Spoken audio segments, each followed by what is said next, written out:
بسم اللہ الرحمن الرحیم۔ شروع اللہ کے نام سے جو سب پر مہربان ہے، بہت مہربان ہے۔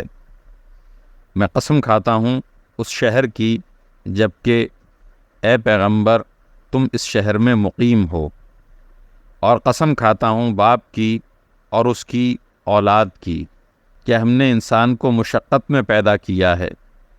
کیا وہ یہ سمجھتا ہے کہ اس پر کسی کا بس نہیں چلے گا؟ کہتا ہے کہ میں نے ڈھیروں مال اڑا ڈالا ہے۔ کیا وہ یہ سمجھتا ہے کہ اس کو کسی نے دیکھا نہیں؟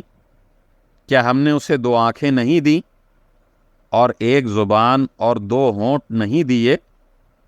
اور ہم نے اس کو دونوں راستے بتا دیے ہیں، پھر بھی وہ اس گھاٹی میں داخل نہیں ہو سکا۔ اور تمہیں کیا پتا کہ وہ گھاٹی کیا ہے؟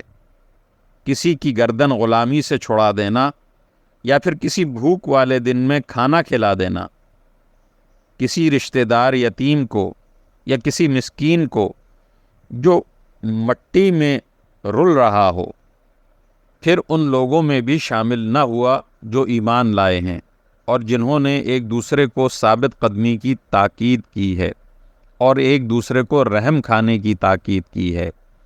یہی وہ لوگ ہیں جو بڑے نصیب والے ہیں، اور جن لوگوں نے ہماری آیتوں کا انکار کیا ہے وہ نحوست والے لوگ ہیں۔ ان پر ایسی آگ مسلط ہوگی جو ان پر بند کر دی جائے گی۔